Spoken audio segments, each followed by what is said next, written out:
Valerie Morris here with today's interview. Today we have Pat Flynn joining me, and let me just tell you that this interview is full of some really good stuff.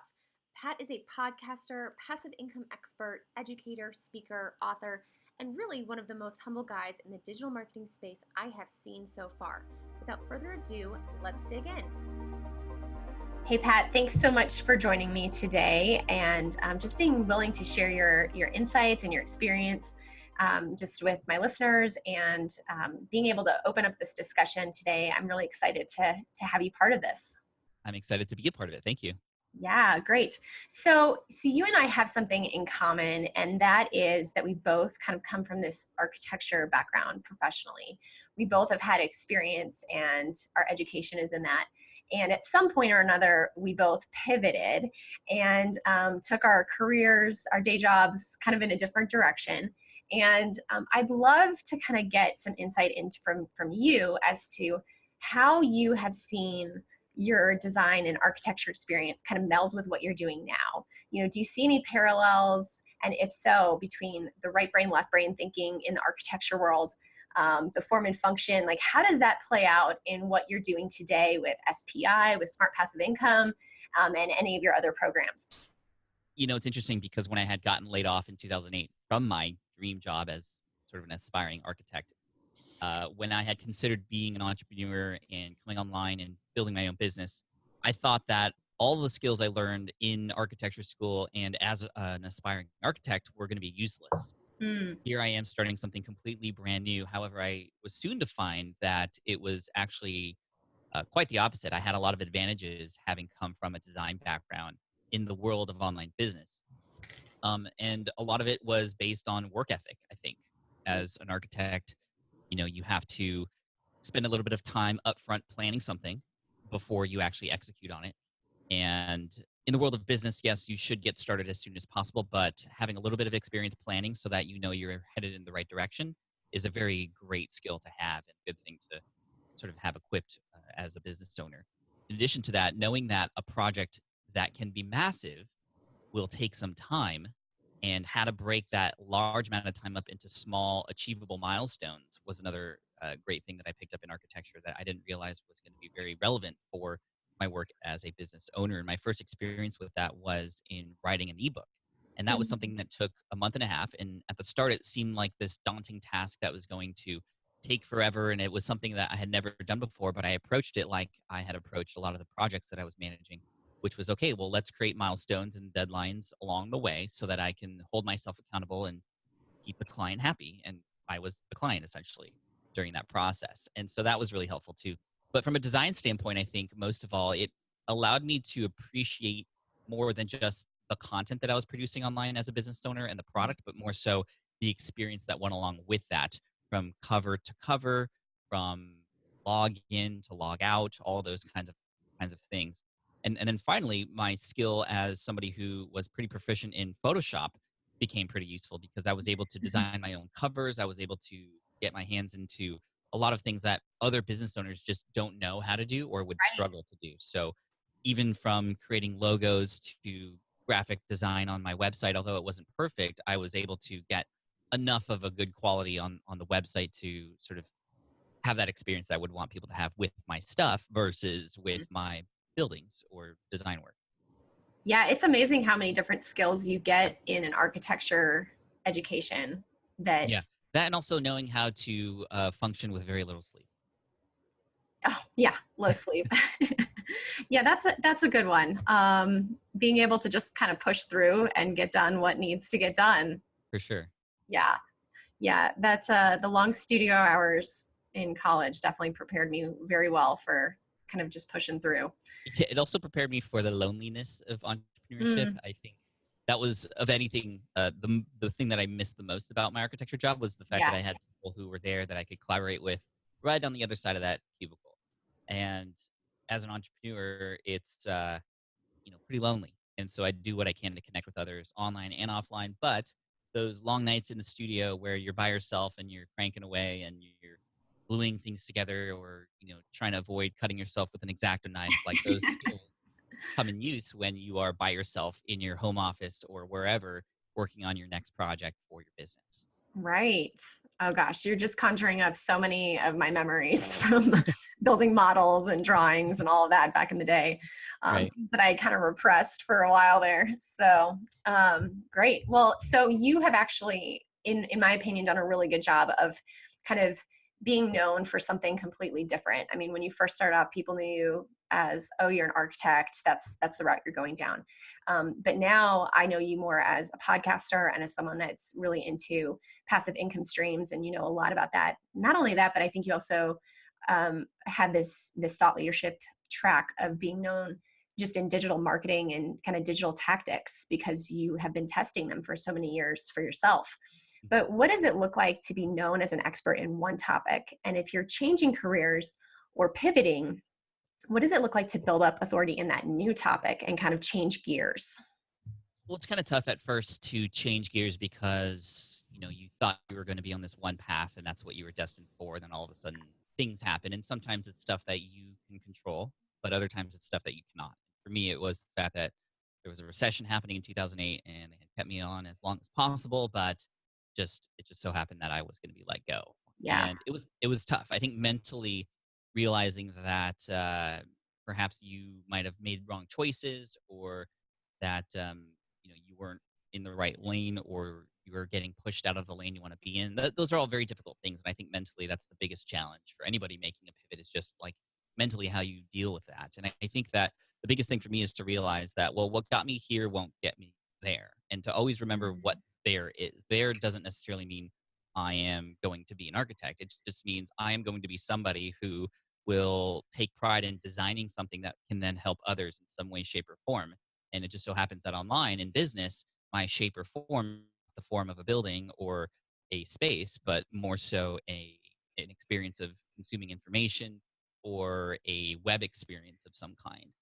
And it's interesting because no matter what we do, I think the most important thing is to realize what our superpowers are and Mhm. to put those into whatever we do. And that will help make that transition easier. So if you were very skilled in one way, how can you take that skill, although it may be in a completely different area, and implement it there? And that way it doesn't seem so far off. You just have to happen to be either serving different people or creating different things, but you're doing it in kind of a similar manner in your own style and the way that you want to do it.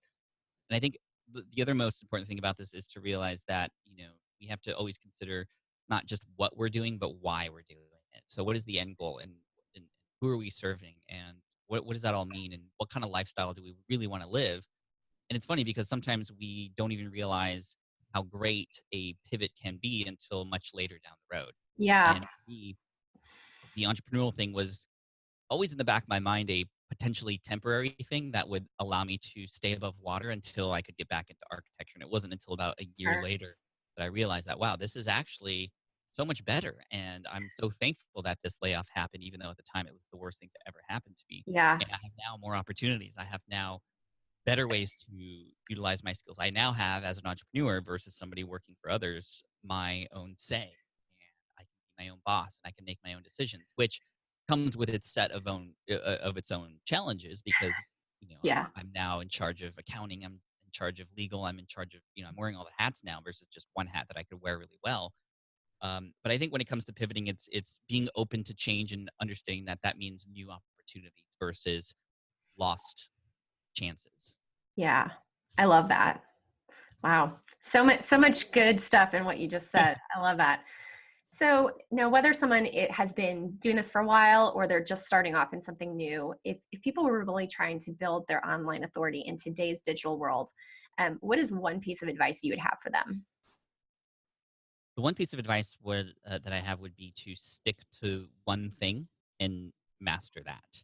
And that can be hard at first, especially when you don't know necessarily what that one thing is, which means you may have to try a few things. But then once you find out something that gives you a flow, gives you really nice feelings, that gives you a little bit of results, like go all in with that. It can be very simple, especially in this digital age with access to everybody talking about everything to want to do all those things. And that's where people fall into a trap because they see people like me who do have a podcast, they do have a blog, they do have a YouTube channel, they do have an Instagram, a Twitter account, a Facebook page, Facebook group, all the things, and they want to do all those things at once. Yeah. It's never going to work.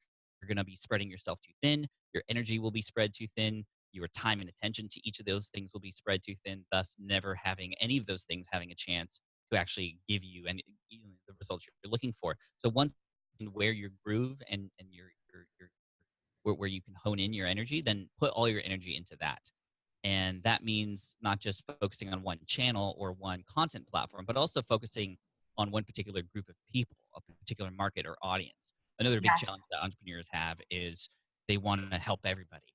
And as much as we all want to help everybody, if you try to help everybody, you're actually going to help nobody. Right. When you narrow the field down and you niche down, the riches are in the niches. When you focus on that certain group of people with a specific problem, guess what? There's less competition in that space. If I'm going to be doing fitness related things, well, if I were to create a general fitness website for all things fitness, it would be so hard for me to even be noticed in that space because there's already so many established people versus if I were to go and specifically hone in on male parents who are also entrepreneurs who are just trying to fit in some workout in between all the busy work that they do.